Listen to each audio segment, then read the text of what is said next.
Welcome back, my fellow agents. It is I, X7, your agent of, your master of martial arts and your agent of awesome. It is Saturday. That means it is Shaolin Saturday. And we're actually going to go to Shaolin Temple today, at least the one that was built on the studio lot at the Shaw Brothers.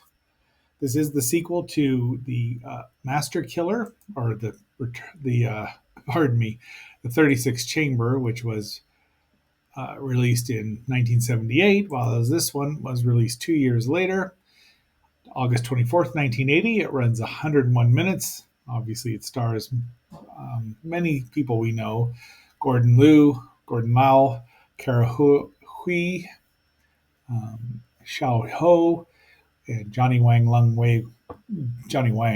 who is Wang Kofeng, and many other people that we all know.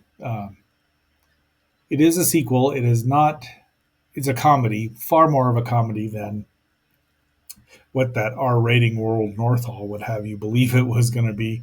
There's some blood, but I mean, really, it's not nearly as violent as it could be. I mean, this is due to the Jackie Chan influence popular at the time. So there are training sequences and the like, but it's not very.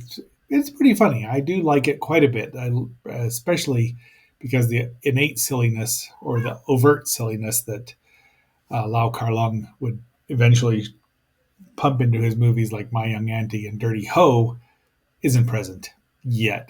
It's almost there. There are a couple of flatulence, or at least one flatulence joke, which you won't see. That's all I'm going to review or say about it. So, having said all that, please like, share, subscribe, leave a comment. Let me know if you. I mean, everyone loves Lau Kar-Lung's movies, some more than Chang Che, but let me know how you think. What do you think of this semi sequel? So, having said all that, let's roll.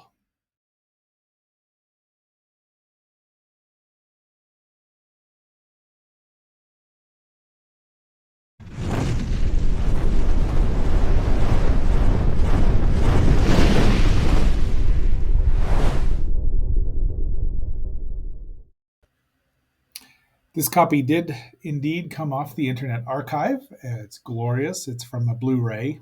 At least that's what the uploader said. I have no reason to doubt it. So we start out with a shot from, well, I don't want to give too many spoilers, but this is not. It's not told in flashback, but it kind of is. So we get our credits of Gordon Lau doing his thing. Lau Kar-Lung is the fighting instructor and the director. What a surprise! Then we get the setup here. A dye mill, the Chang Tai dye mill. Boss lets Manchurians take over, which is never a good thing. They bully around. Workers take a 20% pay cut. This is the brother of um, our hero, and then that is, I think that's Xiao Ho as Ah Chow right there with the fake teeth in, which are very distracting. I'm not exactly sure why that was a thing, but you know, that's one of the villains, of course. Nice high kick, and of course Blake will probably let me know who that was. I'm not seeing it. Anyway, it is subtitled, but I did watch it in English, which doesn't hurt. So he has no problem beating up women, and then they go away, and everyone whines about it, but they don't have anything to do. Finally, Chu Chi shows up, being a fake Shaolin priest, peddling. He's a snake oil salesman, or a rainmaker, if you will, from our part of the world. And then he's a grifter, is what he is. He's getting by this way. But and that is Kara Hui as Xiao Hung. These two talk him into impersonating San Te, since he looks exactly like him from the last movie. What a surprise! And they trick him into thinking that she's going to have a date with them, and they beat up the workers for a while. But then San Te shows up, and of course, this is all a gimmick, like many fakers who you'll see on YouTube where they do, yeah. I hate that they have to fake. Anyone who's a true martial artist doesn't need to fake it. But so they all fall down and pretend that he's powerful, and these guys fall for it because they're dummies. And off he goes, and he meets these, goes there, and he takes care of them. Says he'll get there because he wants all their back pay, which is, he's trying to help, but he's a little full of himself. And here, there's Johnny Wang, who who's the Wong Kao Feng, and is very powerful. But they go and meet him, and he's not having it. He wants to have a match with him, and now he's like, oh. And of course, he's from the North, Manchuria, so he's practicing Eagle Claw, even though that's a southern style of Eagle Claw, but it's close enough, right? And he just flings him around. And I don't know if that's Gordon's stunt double or if that's him taking these wild throws, but he falls right over and then gets beat up. And everybody else gets beat up. And that's his brother getting his arm hurt. Yeah. And now he's despondent because he wasn't really injured, but those guys were. They say, go to Shaolin and they'll come back and avenge us. So I love this shot because he's walking. I don't know why he shaved his head and it didn't grow back in his trek to Shaolin. So he tries to fake his way inside, like he's a senior monk. And he still tries to fake his way in. He pretends he's from the North Shaolin. Now, these are outside shots. Obviously, they do film some. By 1980, the Shaw brothers had been selling a lot of their land because it was made them more money than the movies. But they kept this. We've seen this in many, many movies. And then he overhears these three dopes talking about how to get in by following them, and he gets some corn husk or something and dies at Brack and tries to get in as a layman. But they all get caught. So he tricks him, but he does get in. And this guy says, all right, we're going to let him go. He's smart enough to get in by himself. So that's 1 point in his favor. Here's the second. And then they have to do this by pushing open this is Iron Finger training. And he can't do it. And then he's helped out by this monk here. So he's passed the test. But there it is, the 36th chamber. So this is, and now he's got to get in. And there you see everything from the first movie is in here still. Your headbutting. So there's a lot of callbacks to the first movie. But, they did a wise thing here, I think, where they went for more comedy. I mean, Jackie Chan was huge at this point in time. And that was the way things were, like I said. And they didn't try to make it a sequel and they don't really do the same things, though they do go to the training sequences, of course.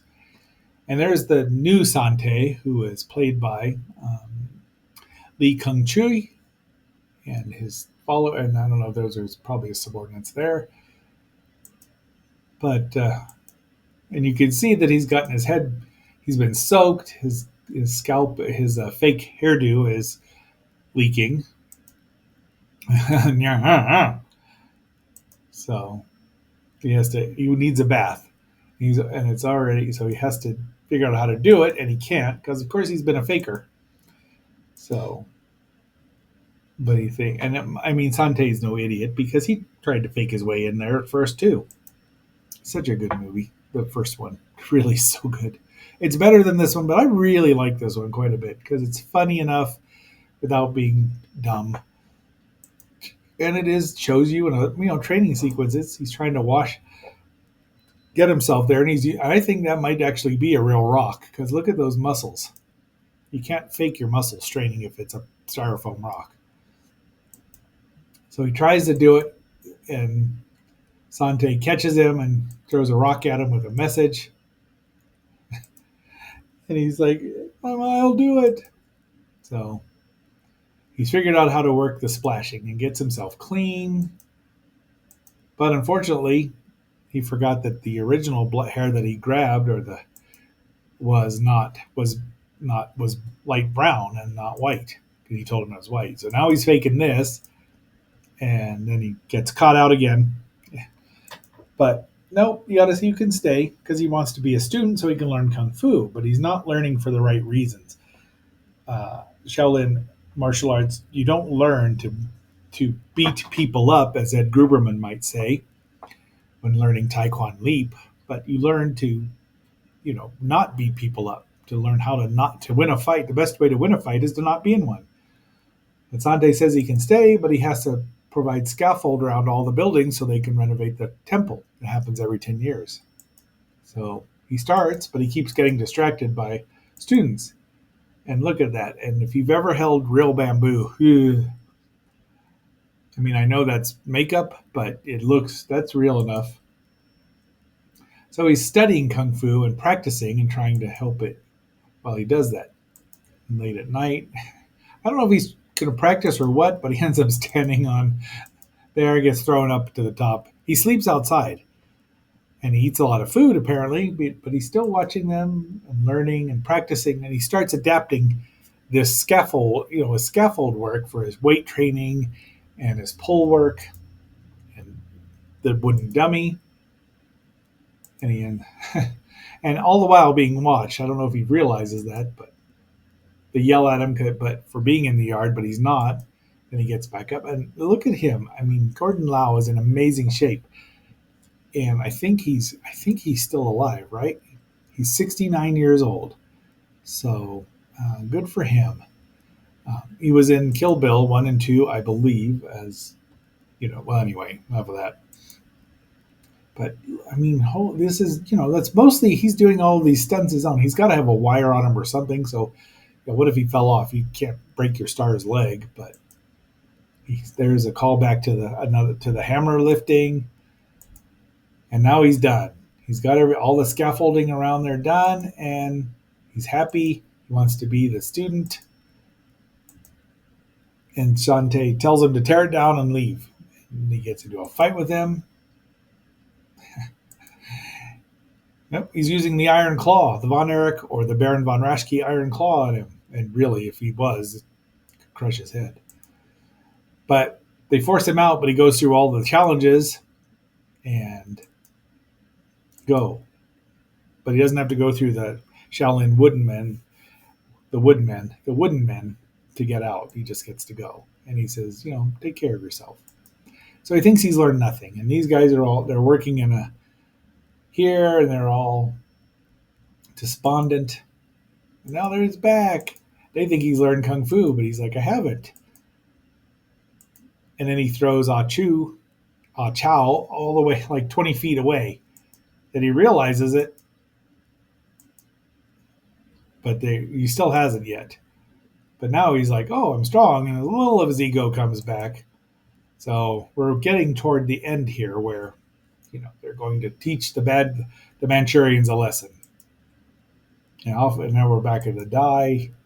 And this time all his fakery is not fakery, it's real. I really just like that shot. That is a Japanese punch, though. Generally, you didn't do a flat punch like that in Kung Fu. Ping chop is what it would be called. In Mandarin, that is. Or not Mandarin, Cantonese. So, once again, I don't know if Gordon Lau did these fantastic flips, but it doesn't matter. He just after all that strength he built up, these guys are doomed. Once again, proponent of Northern Eagle Claw using Southern Eagle Claw. And they're like, nah? But he just outclasses them. I mean, really much. He can tie all kinds of strange knots that they can't get out. Chief Ma shows up. This guy gets tied up, hog-tied, really, which my brother did once to my cousin Ron Bill. Good job, Eric. When said he was the great Rondini and could get out of any traps, anything. He could not get out of that one. We might have gotten a talking to about that from my sainted mother. Still, did you think my cousin learned his lesson? No. But I digress. So now he's fighting him. He doesn't use the trisectional staff, or 3 sectional staff, but pretty much is just fights a bunch of spears and uses his bamboo to tie things up. And yikes, that looks painful. And there we have, we're getting to the end. And he's actually learned a little. He's not here for it. We just wants him to pay their wages back. And then they run off to a conveniently placed, half finished manor or house that's got scaffolding all over it. What a surprise! Now the what do you call those things? The bench, that is a form for Shaolin, because anything can be a weapon. There, he's using it. This is a Phoenix Eye fist, and I'm pretty sure that is actually him balancing there in doing the splits on 2 benches, which is impressive. But and no, I don't think that's Gordon there. Look at that. That looks a little different, but so he's kicking up the dirt, and now we have the final battle going on. So, but he warns him. Yeah, And look at the blood there, because that bamboo's just ripping them to shreds. We see this in The Four Assassins, aka Marco Polo, which as soon as I get the Blu-ray of that, we will be reviewing, because that's a great movie too. And he's warning him, I will hurt you. I don't want to hurt you. But Boss Wong is just not having it. And he says it goes from 60% to 70 to 80 and does a lot of flying. Pretty sure that's not Johnny there flying through the air. And, that's not quite the pole fighting or this, on the fighting on the poles. Another Phoenix Eye fist, 2 Phoenix Eye. And he's at 90, but look, he's like, he spares him, which again is the tenet of Kung Fu, is you try to make your enemy your friend, and off they go. And that's it. I mean, for a movie that runs 101 minutes, it moves by in a hurry, because there's really, not too much there. But, and not when I say not too much there, it's pretty simple. I highly recommend watching it. A lot of people kind of say, well, it's not a patch on the original one, and it's not. It's not as good, but it's very entertaining.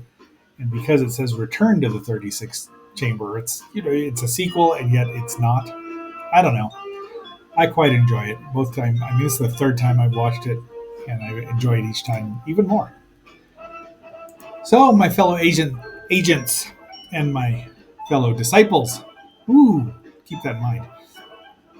This is X7 signing off. Tomorrow we will be reviewing the sadly could have been so much better Frankenstein meets the Space Monster. Having said that, until our next assignment, this is X7 signing off and phasing out.